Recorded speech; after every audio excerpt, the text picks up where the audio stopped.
ಎಲ್ರಿಗೂ ನಮಸ್ಕಾರ. ನಾನು ನಿಮ್ಮ ಐಶ್ವರ್ಯ ಶಿಂದೋಗಿ. ನಿಗಮ ಟಿವಿ ಅಂತ ಒಂದು ಹೊಸ ಚಾನಲ್ ಸ್ಟಾರ್ಟ್ ಆಗಿದೆ. ಸೊ ನಿಗಮ ಟಿವಿ ತಂಡದವ್ರಿಗೆ all the very best and ಈ ಚಾನಲ್ಗೆ ಸಬ್ಸ್ಕ್ರೈಬ್ ಆಗಿ ಆ್ಯಂಡ್ ಹೊಸ ನ್ಯೂಸ್ಗಳಿಗೆ ನೋಡಿ ನಿಗಮ ಟಿವಿ. ನಮಸ್ತೆ ಸಾರಿಗೆ ಬಂಧುಗಳೇ, ತಮ್ಮೆಲ್ಲರಿಗೂ. ನಾನು ಈಗ ಮಾತಾಡ್ತಕ್ಕಂಥ ಸನ್ನಿವೇಶ ಎಂಥದ್ದಿದೆ ಅಂದರೆ, ಈಗ ಖಾಸಗೀಕರಣದ ಕಡೆಗೆ ಸಾರಿಗೆ ಸಂಸ್ಥೆ ಸಾಗ್ತಾ ಇದೆ. ಅದರ ಈ ಒಂದು ಮೊದಲನೇ ಹಂತದಲ್ಲಿ ಕರ್ನಾಟಕದಲ್ಲಿ ಸಾರಿಗೆ ಸಂಸ್ಥೆಗೆ ನಾವು ಆಧುನಿಕವಾದಂಥ ತಂತ್ರಜ್ಞಾನವನ್ನು ತರ್ತಾ ಇದ್ದೀವಿ. ಅಂದರೆ ಎಲೆಕ್ಟ್ರಿಕ್ ಬಸ್ಸುಗಳನ್ನು ನಾವು ತರ್ತಾ ಇದ್ದೀವಿ ಅಂತ ಹೇಳ್ತಾ 2000 ಬಸ್ಸುಗಳು ಈಗಾಗಲೇ ಬಂದಾಗಿದೆ. ಇದರ ಮೂಲಕ ಒಂದು ಖಾಸಗಿ ಬಸ್ಸುಗಳು ಪ್ರವೇಶ ಆಯಿತು ಸಾರಿಗೆ ಸಂಸ್ಥೆ ಒಳಗಡೆ. ಎರಡನೇದು, ಈಗಾಗಲೇ ಕೇಂದ್ರ ಸರ್ಕಾರದ ಸಹಕಾರದೊಂದಿಗೆ 4500 ಬಸ್ಸುಗಳು ಈಗ ಬರ್ತಾ ಇದ್ದಾವೆ.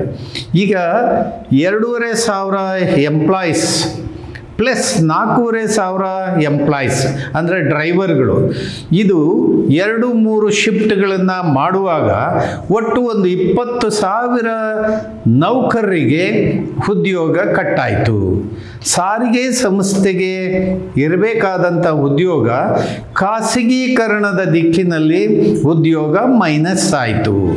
ಆ ದಿಕ್ಕಿನಲ್ಲಿ ಈಗ ಆಗಬೇಕಾಗಿರ್ತಕ್ಕಂಥ ಅಭಿವೃದ್ಧಿ, ಇದನ್ನು ಅಭಿವೃದ್ಧಿ ಅಂತ ಹೇಳ್ಬೋದಾ ಅಥವಾ ಇದು ಸಾರಿಗೆ ಸಂಸ್ಥೆಯ ಒಂದು ಹಂತ ಕಳಚಿಕೊಂಡು ಬೀಳ್ತಾ ಇದೆ ಅಂತೇಳಿ ನಾವು ಅಂದ್ಕೋಬೇಕಾ ಅನ್ನೋದನ್ನು ತಾವೆಲ್ಲರೂ ಯೋಚನೆ ಮಾಡಬೇಕು.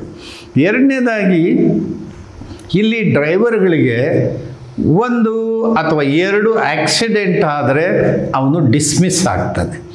ಹಾಗಾಗಿ ಇಲ್ಲಿ ಒತ್ತಡದ ಮೇಲೆ ಒತ್ತಡಗಳನ್ನು ಕ್ರಿಯೇಟ್ ಮಾಡ್ತಾ, ಮತ್ತು ಬಸ್ಸುಗಳ ಕಂಡೀಷನ್ನ ಮುಂಚೆ ಹೆಂಗೆ ಪರಿಣಿತರು ಅಲ್ಲಿ ನಿಂತು ಅದಕ್ಕೆ ಏನು ಅವಶ್ಯಕತೆ ಇದೆಯೋ ಎಲ್ಲ ಉಪಕರಣಗಳನ್ನು ಜೋಡಿಸಿ ಸರಿ ಮಾಡಿ ರಸ್ತೆಯಲ್ಲಿ ಬಿಡಬೇಕಾದಂಥ ಕೆಲಸ ಸರ್ಕಾರ ತುಂಬ ಜವಾಬ್ದಾರಿಯಿಂದ ಮಾಡ್ತಾ ಇಲ್ಲ. ಇದು ಖಾಸಗಿ ಬಸ್ಸುಗಳನ್ನು ಬರಮಾಡ್ಕೊಳ್ಳೋ ಭರದಲ್ಲಿ ಇದನ್ನು ಬಹಳ ಕೆಟ್ಟದಾದಂಥ ಪರಿಸ್ಥಿತಿಯಲ್ಲಿ ರಸ್ತೆಗಿಳಿಸ್ತಾ ಇದ್ದಾರೆ. ಇದರಿಂದ ಅಪಘಾತಗಳು ಜಾಸ್ತಿ ಆಗ್ತಾ ಇದೆ, ಬಸ್ಸುಗಳ ಕಂಡೀಷನ್ ಭಾಳ ವೀಕ್ ಆಗ್ತಾ ಇದೆ.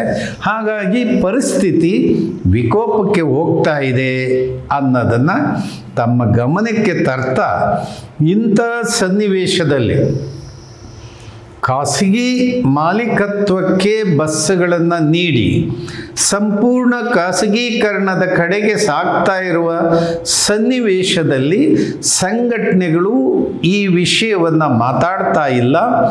ಇದನ್ನೂ ಕೂಡ ಬಹಳ ಪ್ರಮುಖವಾದ ಅಂಶ ಅಂತ ಹೇಳಿ ಸರ್ಕಾರ ಮುಂದೆ ಈ ಸಂಸ್ಥೆಯ ಎಲ್ಲ ಸಂಘಟನೆಗಳು ಅದರ ಮುಂಚೂಣಿಗೆ ತರಬೇಕಾಗಿದೆ.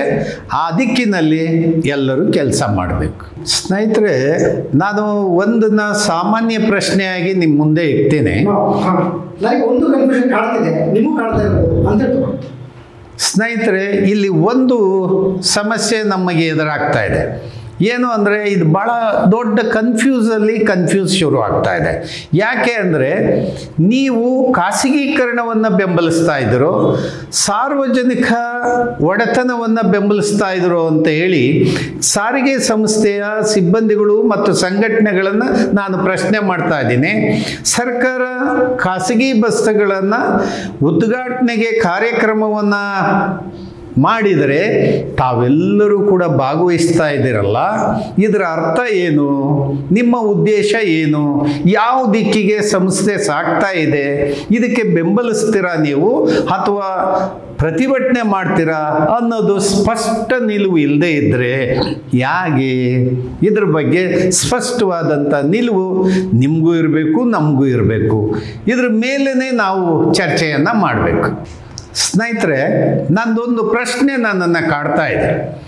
ಈಗ ಖಾಸಗಿ ಬಸ್ಸುಗಳ ಉದ್ಘಾಟನಾ ಕಾರ್ಯಕ್ರಮದಲ್ಲಿ ಸಂಘಟನೆ ಮತ್ತು ಸಂಘಟನೆಯ ಮುಖ್ಯಸ್ಥರುಗಳು ತಾವು ಭಾಗವಹಿಸ್ತಾ ಇದ್ದಾರೆ. ಇದನ್ನು ತಡಿಬೇಕಾದಂಥ ನೀವುಗಳು ಅಥವಾ ಆ ಕಾರ್ಯಕ್ರಮವನ್ನು ತಡೆದು ಅದು ಸರ್ಕಾರಿ ಒಂದು ಸಂಸ್ಥೆಯಾಗಿ ಸರ್ಕಾರಿ ಬಸ್ಸಾಗಿ ಮಾರ್ಪಾಡಾಗಬೇಕಾದ ಸನ್ನಿವೇಶದಲ್ಲಿ ನೀವು ಅದು ಕಾರ್ಯಕ್ರಮದಲ್ಲಿ ಭಾಗವಹಿಸಿ ಆ ಅದ್ದೂರಿ ಕಾರ್ಯಕ್ರಮವನ್ನು ನೀವು ಬೆಂಬಲಿಸುವಂಥ ಸನ್ನಿವೇಶದಲ್ಲಿ ಇದರ ಅರ್ಥ ಏನು? ಇಲ್ಲ ತಡಿಬೇಕು, ಇಲ್ಲ ಕಪ್ಪು ಬಾವುಟ ಪ್ರದರ್ಶನ ಮಾಡಬೇಕು, ಇಲ್ಲ ಈ ದಿಕ್ಕಿನಲ್ಲಿ ನಾವು ಇದಕ್ಕೆ ವಿರೋಧ ಇದೆ, ಇದು ಸರ್ಕಾರಿ ಸಂಸ್ಥೆ ಆಗಬೇಕೇ ಹೊರತು ಖಾಸಗೀಕರಣ ಆಗಬಾರ್ದು ಅನ್ನೋ ದಿಕ್ಕಲ್ಲಿ ತಮ್ಮ ಸಂಘಟನೆಗಳಿಗೆ ಒಂದು ನಿಲುವು ಇರಬೇಕಾಗಿತ್ತು. ಈ ನಿಲುವು ನಿಮಗೆ ಕಾಣ್ತಾ ಇಲ್ವಲ್ಲ ಅಂತೇಳಿ ನಮಗೊಂದು ವೇದನೆ. ಈ ಕಾರ್ಯಕ್ರಮದಲ್ಲಿ ತಾವು ಭಾಗವಹಿಸೋದ್ರ ಮೂಲಕ ನನಗೆ ಅನ್ಸೋದು ಏನಪ್ಪ ಅಂದರೆ, ನೀವು ಸರ್ಕಾರವನ್ನು ಬೆಂಬಲಿಸ್ತಾ ಇದ್ದೀರೋ ಅಥವಾ ಸಾರಿಗೆ ಸಂಸ್ಥೆ ದಿನೇ ದಿನೇ ಕಳೆದು ಹೋಗಲಿ ಅಂತ ಇದ್ದೀರೋ ಅಥವಾ ಸಾರಿಗೆ ಸಂಸ್ಥೆಯನ್ನು ಮತ್ತೊಂದು ಸಾರಿ ಅದನ್ನು ಪುನಶ್ಚೇತನಗೊಳಿಸಬೇಕು ಅಂತ ಏನಾದ್ರು ಇದ್ದಿದ್ರೆ ನೀವು ಯಾಕೆ ಭಾಗವಹಿಸ್ತಾ ಇದ್ರಿ?